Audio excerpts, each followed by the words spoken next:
सभी को मेरा नमस्कार। पूर्व व्याख्यान में विंशोत्तरी दशा किस प्रकार से हम उसका आनयन किस प्रकार से होता है, अर्थात हम कैसे जानते हैं कि किस ग्रह की दशा जन्म के समय आरंभ होगी, उसकी गणना मैंने आपके सामने स्पष्ट की थी।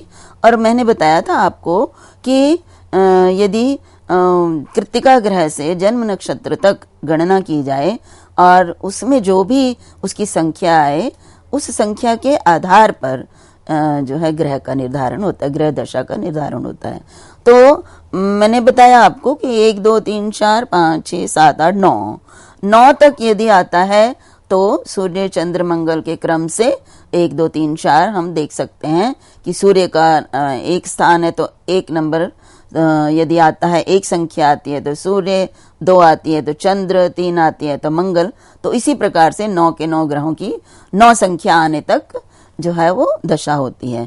अब 9 के आगे यदि 10 है या 11 है, 12 है, तो फिर हमें 9 से भाग देना पड़ेगा, क्योंकि पुनः फिर 1 2 3 4 उस ग्रह की जो है दशा आ जाती है। तो कहने का तात्पर्य है कि 9 ग्रह हैं और 27 नक्षत्र हैं, तो एक ग्रह की दशा जो है वो 3 नक्षत्र जो है उनमें एक ग्रह की दशा आती है। तो ये मैं आपके सामने इस तालिका के द्वारा भी मैंने आपके सामने स्पष्ट करने का प्रयास किया है कि जो है कौन कौन से 3 नक्षत्र हैं जिसमें एक ग्रह की दशा आती है। तो जैसे सूर्य, इसका जो है काल है 6 वर्ष तक, इसकी दशा 6 वर्ष तक रहती है और ये क्रम मैंने आपके सामने लिखा हुआ है। चंद्र की जो है 10 वर्ष, मंगल की 7 वर्ष, राहु 18 वर्ष, गुरु 16। तो इस प्रकार से ये दशाओं के वर्ष हैं। और नीचे मैंने आपके सामने बताया, स्पष्ट किया है कि सूर्य की दशा जो है वो किस किस नक्षत्र में होती है। तो यहाँ पे देखिए कृत्तिका नक्षत्र 1 नंबर है और उत्तरा फाल्गुनी यदि आप गणना करेंगे तो ये 10, यदि नक्षत्रों में गणना करेंगे कृत्तिका से उत्तरा फाल्गुनी तक, तो वहां पे 10 संख्या आती है।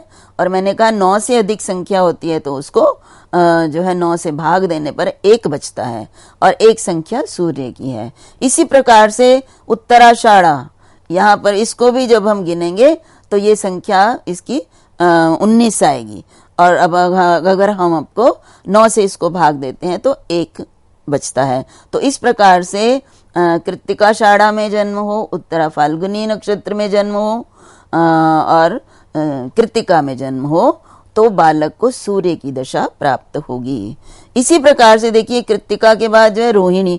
अब रोहिणी का दूसरा नंबर है तो संख्या 2 है तो चंद्र की दशा होगी। और इसकी जो उसके बाद भी हम अगर गणना करेंगे तो हस्त की दशा आएगी। उत्तरा फाल्गुनी के बाद हस्त और इसी तरह उत्तराषाढ़ा के बाद श्रवण।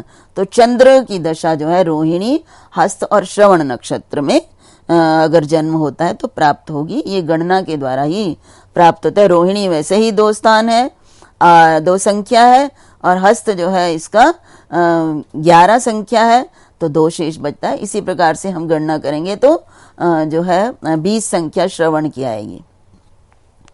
तो इस प्रकार से जो है हम आगे भी जब मंगल की दशा किस नक्षत्र में बालक का जन्म होने से होती है, मृगशिरा, चित्रा और धनिष्ठा। इसी प्रकार से जब आर्द्रा, स्वाति और शतभिषा इन नक्षत्रों में जन्म होता है तो राहु की दशा होती है।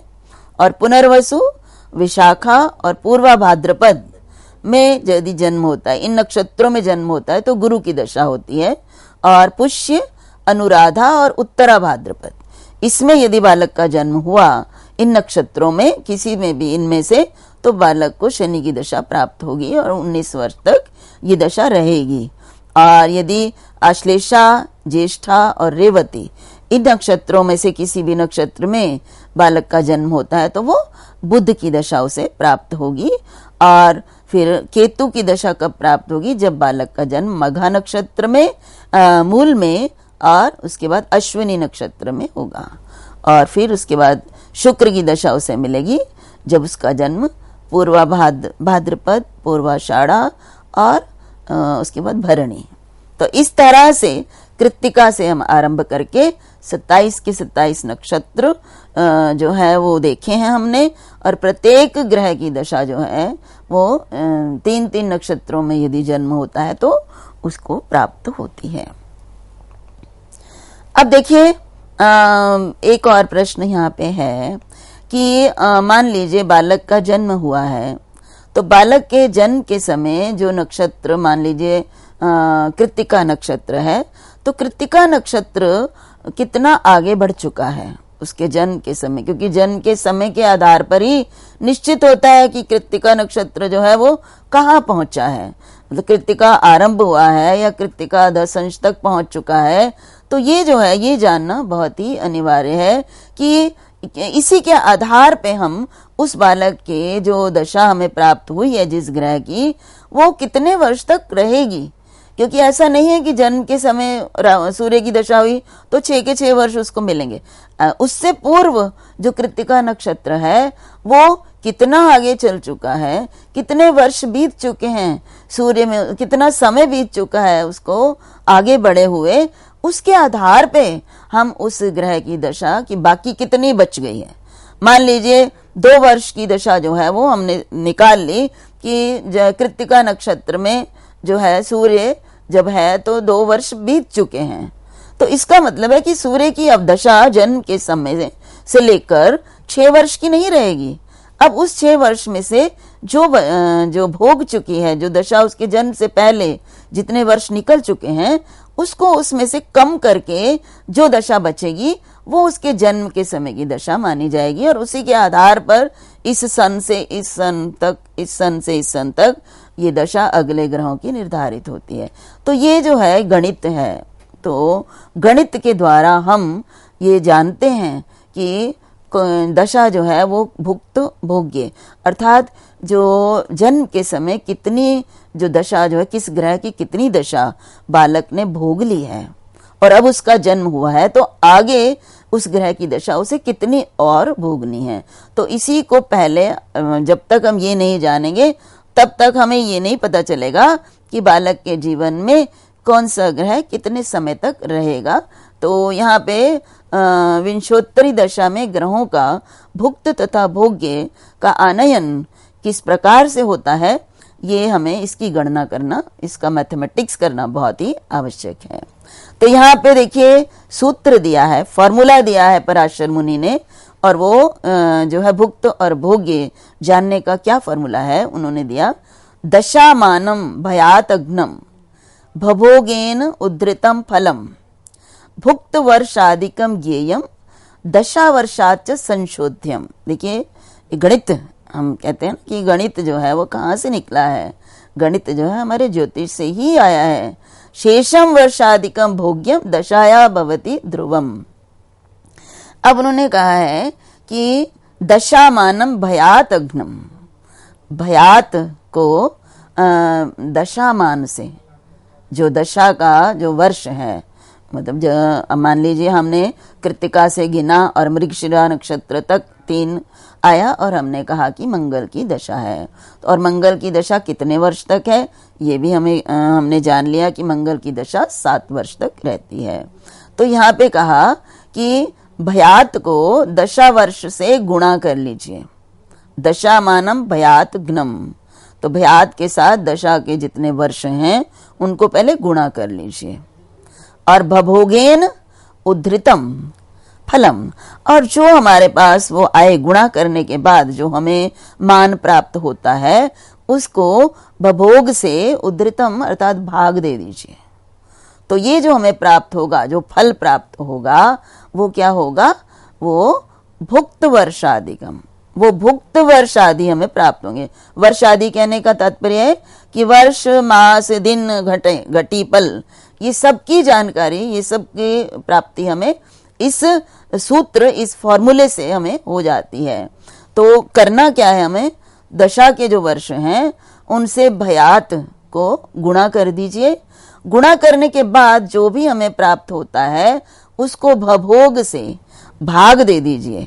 तो हमें भाग देने पर जो प्राप्त होगा ये होगा कि उस दशा जिस ग्रह की दशा है उसके कितने वर्ष आदि जो हैं वो भुक्त हो गए हैं, भोग चुके हैं। तो इनको दशा के कुल वर्षों से, और अब भुक्त हमें प्राप्त हो गया, और फिर उसके बाद आगे कितने भोगने और कितना समय और है उस ग्रह की दशा को भोगने का, तो आगे कहा शेषम वर्षाधिकम भोग्यम दशाया भवति ध्रुवम। तो क्या है कि ये जो हमें भुक्त वर्ष आदि प्राप्त हो गए, उनको जो हमारी दशा के कुल वर्ष हैं उसमें से यदि घटा देते हैं तो जो बचते हैं वर्ष आदि, वो उस दशा का भोग्य काल प्राप्त होता है।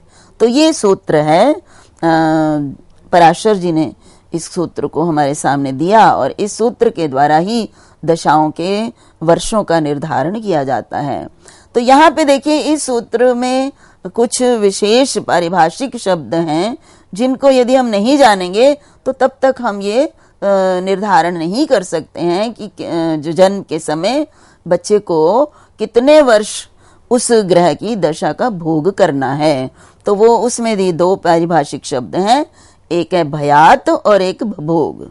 तो भयात और भभोग क्या होते हैं, इनको कैसे प्राप्त किया जाता है? इन्होंने तो लिखा है भयात को दशामान से गुणा करना है, तो भयात कितना है, कैसे प्राप्त किया जाता है?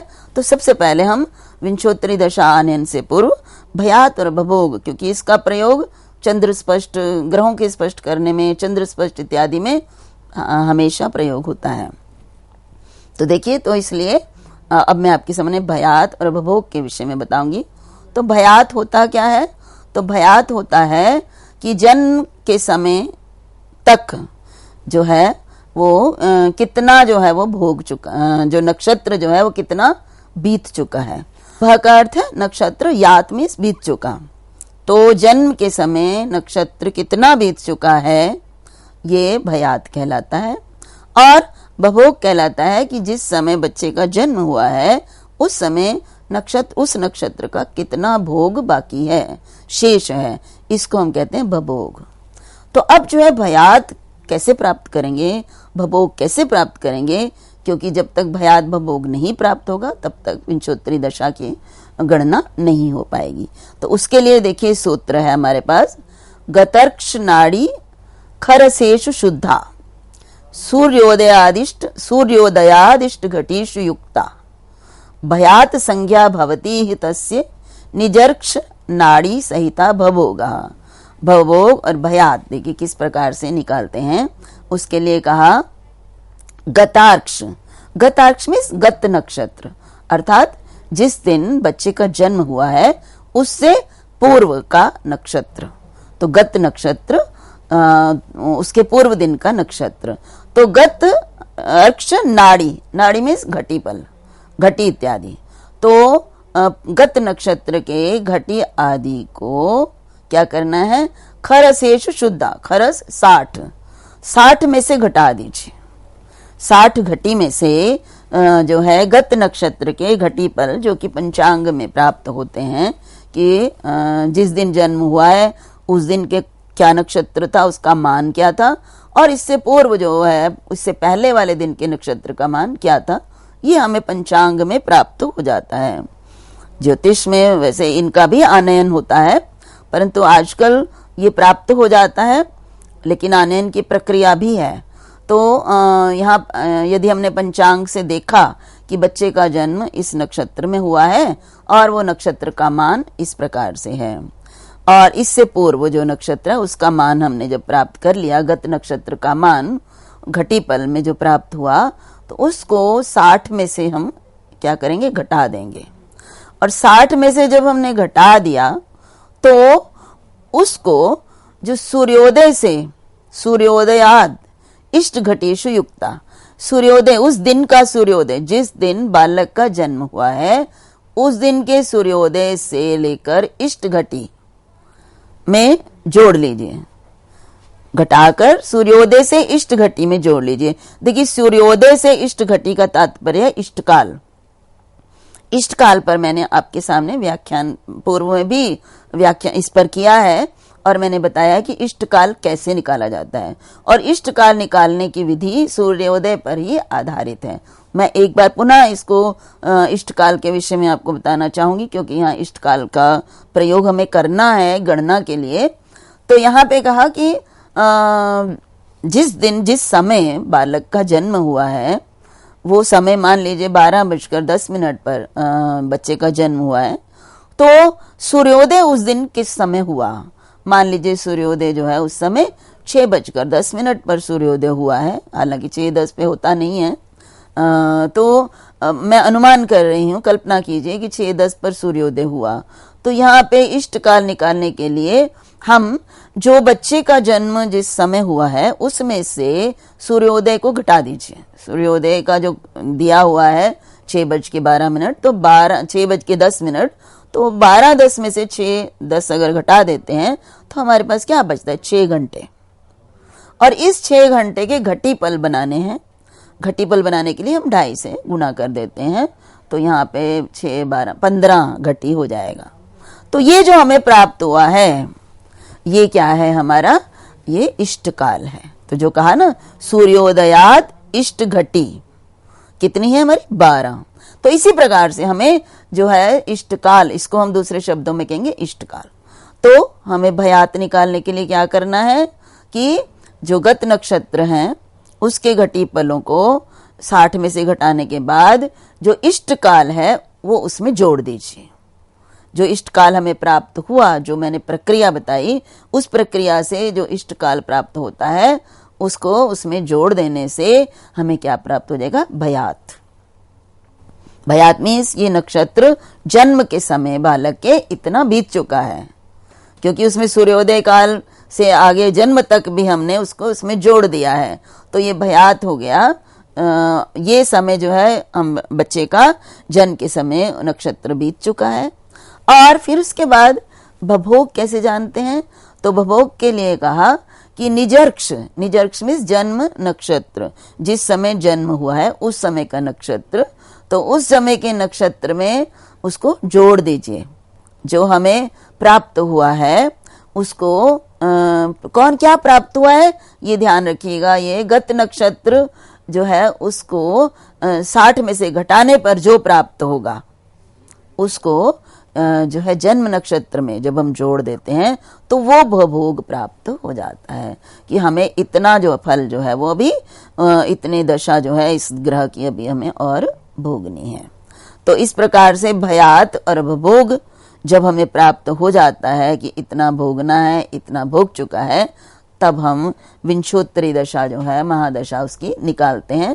अब मैं पुनः आपके सामने विंशोत्तरी दशा के बारे में एक बार फिर आपको, अब भयात भोग समझ में आ गया तो मैं आपको ये पुनः कि भयात जो है उससे दशामान, दशा के वर्षों को गुणा कर दीजिए, भयात जो हमें प्राप्त हुआ है गुणा कर दीजिए, और फिर जो भोग प्राप्त हुआ है उसमें से उसको क्या करिए जो भाग दे दीजिए उससे, तो हमें भुक्त प्राप्त हो जाएंगे विंशोत्तरी दशा के भुक्त वर्ष।